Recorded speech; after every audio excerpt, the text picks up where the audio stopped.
Hello, this is the luckiest maths teacher in the world. Thank you so much for tuning into this video in which we will look at converting fractions and decimals. So fractions and decimals are just different ways to write the same number. You probably know a half and 0.5 are the same. They mean exactly the same thing, have the same value and everything. But not all conversions are this simple. Not all of them will you be able to do straight off the top of your head. So we're going to look at converting decimals to fractions and then fractions to decimals. So if you start with a decimal and want to go to a fraction, follow these steps. Write the number without the decimal point as the numerator. You make the denominator the lowest place value in the original number, and then you simplify if possible. Probably doesn't make a lot of sense, but let's look at an example. So we're going to start with 0.325. So we need to know our place value.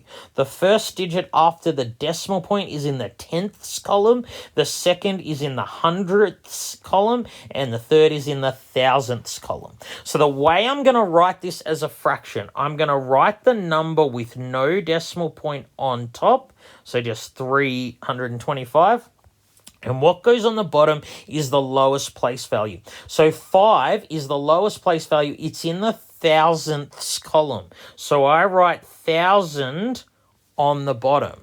So 0.325 is the same as 325 over 1,000. And now we're going to simplify. So if you can't remember how to simplify, we divide top and bottom by their highest common factor. If you can't tell the highest common factor of 325 and 1,000 off the top of your head, that's fine. That's totally understandable. Let's divide top and bottom by any common factor. So 325 divided by 5, and I'll divide 1,000 by 5. I can clearly tell that both numbers are divisible by 5 because they end in 5 and 0.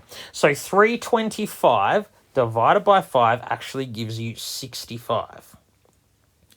So 65 over 1,000 divided by 5 is 200.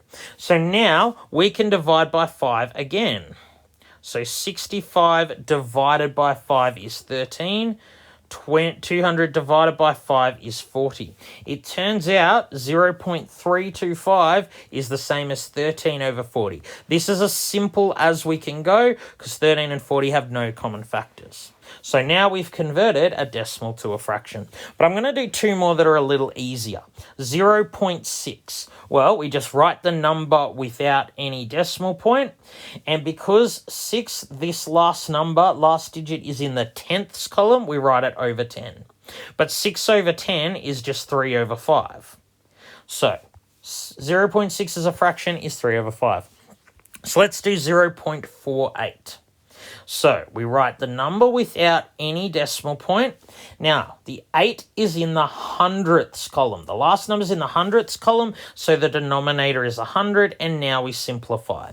48 and 100 have a common factor of 4. So 48 divided by 4 is 12, and 100 divided by 4 is 25. I can't go any further than that because 12 and 25 have no common factors. So 0.48, 12 over 25, exactly the same thing. All right, let's look at the opposite way, fractions to decimals. What we're doing is finding an equivalent fraction whose denominator is a power of 10 and then using place value. Note, a power of 10 means 10, 100, 1,000. It's just a 1 with heaps of zeros.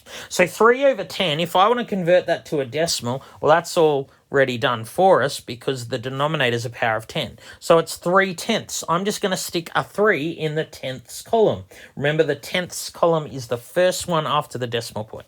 So there we go. 3 over 10 equals 0.3. So let's do 4 over 5.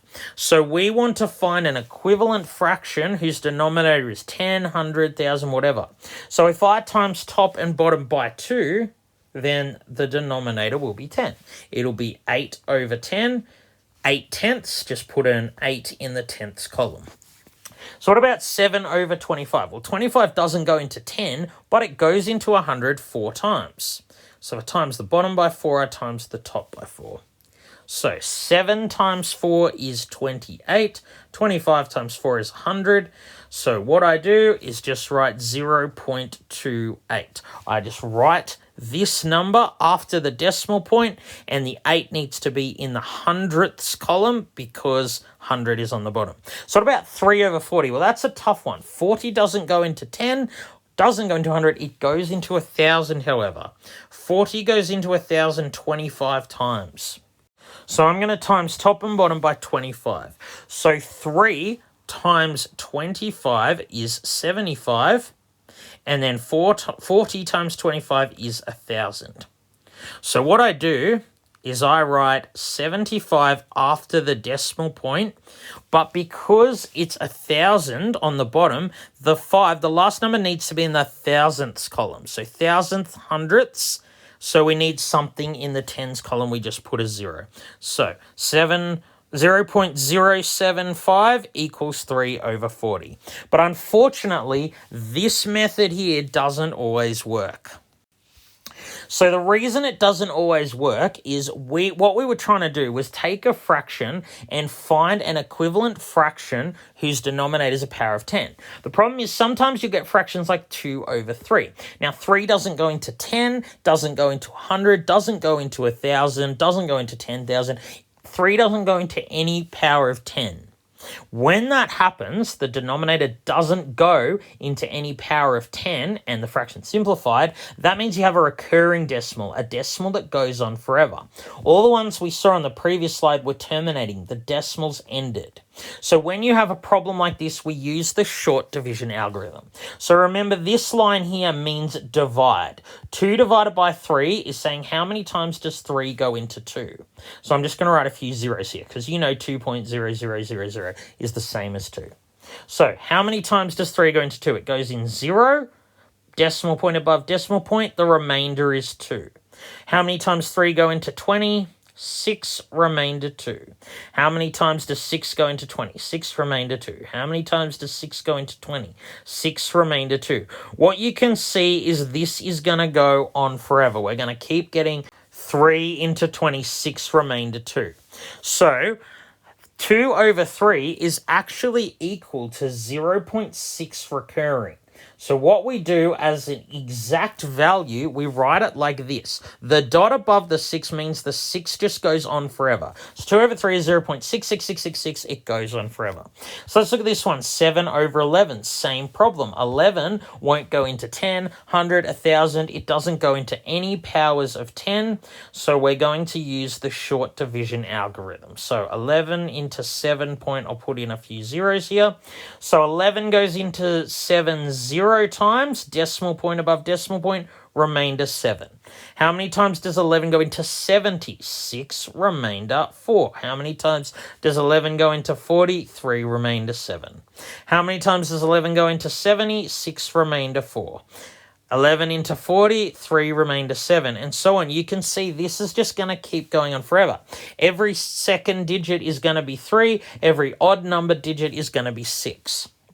So 7 over 11 is going to go on forever. It's going to be 0.36. The 6 occurs infinitely many times, so does the 3. We put a dot above both of them, or we can put a dash. It doesn't matter. Here, the 3 is repeated, so is the 6. All right, 1 over 12. Believe it or not, 12 is not going to go into any power of 10. So we're going to do it like this. We're going to go, how many times does 12 go into 1? And I'm just going to write a few zeros here. So 12 goes into 1 0 times, remainder 1, and decimal point above decimal point. 12 goes into 10, 0 times, remainder 10. So now we go 12 into 100. Well, that is 8. 8 12s and 96, remainder 4. How many times 12 go into 40? 3, remainder 4. 12 into 40 is 3, remainder 4. 12 into 40, 3, remainder 4. Hopefully you can see here that the 3s are going to go forever. So 1 over 12 is 0.083. We only put a dot above the 3. The 8 doesn't repeat, neither does the 0. It's going to be 0.0833333. Only the 3 is recurring, so only it gets a dot above. Now, 3 over 4 is like the ones on the previous slide. It actually has a terminating decimal because 4 does go into power 10. 4 goes into 100. But I'm writing this here because I wanted to show you you can still use the short division algorithm when it's a terminating decimal. So if you don't want to sit there and be like, oh, okay, which power of 10 does 4 go into? If that's going to take too long, you can still use the short division algorithm. So this is how many times 4 goes into 3, and we'll write some zeros.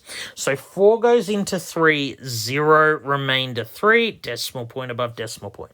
4 goes into 37 times, remainder 2. How many times does 4 go into 20? Well, it goes 5, but there's no remainder, so we stop there. So 3 over 4 is terminating decimal because the decimal point does not go on forever. So you can use the short division algorithm for terminating decimals. You kind of have to use it for recurring decimals. All right, thank you so much for tuning into this video. This has been the luckiest maths teacher in the world. Have a great day.